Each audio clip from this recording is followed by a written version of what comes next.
ఆరోగ్య తెలంగాణే మా ప్రభుత్వ లక్ష్యం.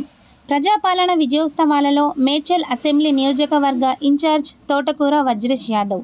ప్రజా ఆరోగ్యం విషయంలో రేవంత్ రెడ్డి సర్కారు చేస్తున్న కృషి అమోఘమైందని టీపీసీసీ ఉపాధ్యక్షుడు, మేడ్చల్ అసెంబ్లీ నియోజకవర్గం కాంగ్రెస్ పార్టీ ఇన్ఛార్జ్ తోటకూర వజ్రేష్ యాదవ్ అన్నారు.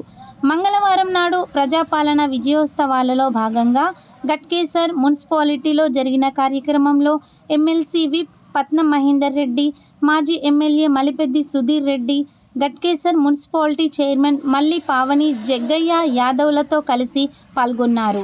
ఘట్కేసర్ మున్సిపాలిటీ అధ్యక్షులు మామిడ్ల ముత్యాలు యాదవ్, కౌన్సిలర్లు తదితరులు పాల్గొన్నారు.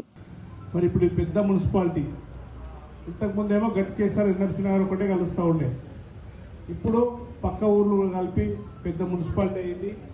ఈరోజు మీ సోషల్ హెల్ప్ ఏదైతే గ్రూపులు ఉన్నాయో, డాక్రా గ్రూపులు, అంటే డాక్రా గ్రూపులే కదా ఇవి, ఆ డాక్రా గ్రూప్స్కు దాదాపు 1,65,00,000 రూపాయలు, 96 లక్షల రూపాయలు మీకు 196 మందికి రావడం జరిగింది. దానితో పాటు గౌరవ ముఖ్యమంత్రి గారు మన ప్రాంతంలో ఉన్నటువంటి చాలా సమస్యలు కూడా పరిష్కరించాలని చెప్తా ఉన్నాడు. ఇప్పుడే నాకు పక్కకు రెడ్డి సాబ్, మనకున్నటువంటి సమస్యలన్నీ కూడా తీరాలంటే ప్రభుత్వం వచ్చిన తర్వాత, గౌరవ ముఖ్యమంత్రి గారు ముఖ్యమంత్రి అయిన తర్వాత చాలా సమస్యలు కూడా తీరుతూ ఉన్నాయి.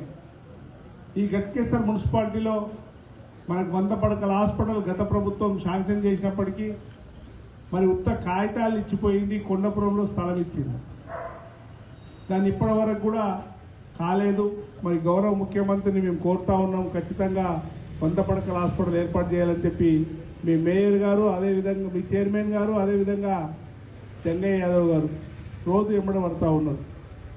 దాంతోపాటు పక్కనే గురుకుల పాఠశాల ఉంది, దాన్ని కూడా మొన్న మనము 1,50,00,000 రూపాయలతోని దాన్ని పాపం పెద్ద అయిన సుధీరన్న స్లాపేజ్ పెట్టినది అట్లే ఉన్నది, దాన్ని కూడా కేటాయించడం జరిగింది. మరి ఆ పని కూడా అవుతూ ఉంది. మీకు కూడా ఏవైతే హెల్త్ క్యాంపు కానీ మరి మీ చైర్మన్ గారు, మీ కమిషనర్ గారు, మీ సిబ్బంది కూడా చాలా చక్కగా కష్టపడి ఏదైతే ప్రభుత్వం చేస్తూ ఉందో, ఈ 9 రోజులు కాంగ్రెస్ ప్రభుత్వం వచ్చి 1 సంవత్సరం అయింది. సంవత్సరంలోనే మా సోదరిమణులు పాపం అమ్మగారింటికి పోవాలన్నా, అత్తగారింటికి పోవాలన్నా, లేకపోతే యాదగిరిగుట్ట పోవాలన్నా, లేకపోతే శ్రీశైలం పోవాలన్నా, ఎక్కడ పోయినా ఆర్టీసీ బస్సులో బ్రహ్మాండంగా ప్రయాణం చేస్తూ ఉన్నారు. దానితో పాటు అమ్మ మీ అందరికి కూడా 500కే గ్యాస్ సిలిండర్ కూడా స్టార్ట్ అయింది. రైతులకు 2 లక్షల రూపాయలు రుణమాఫీ అయింది. ఇంకా చాలా రావాల్సినవి ఉన్నాయి, కానీ మనకు అదే విధంగా 4 సంవత్సరాల టైం కూడా ఉంది. మిగతావి కూడా అన్ని కూడా ఖచ్చితంగా చేస్తాం. మరి దాన్ని చేసుకుంటూ ముందుకు పోవాలి.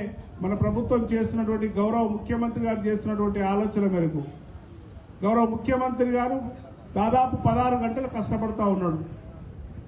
మీరెట్లయితే పొద్దున్న లేచి రోడ్ల మీద పనిచేస్తూ ఉన్నారో, చెత్త ఊడుస్తూ ఉన్నారో, ఈ రాష్ట్రానికి పట్టినటువంటి చెత్తనంతా కూడా తొలియాలని చెప్పి గౌరవ ముఖ్యమంత్రి గారు 16 గంటలు కష్టపడుతూ ఉన్నాడు.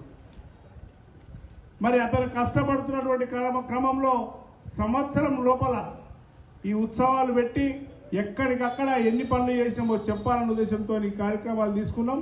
ఖచ్చితంగా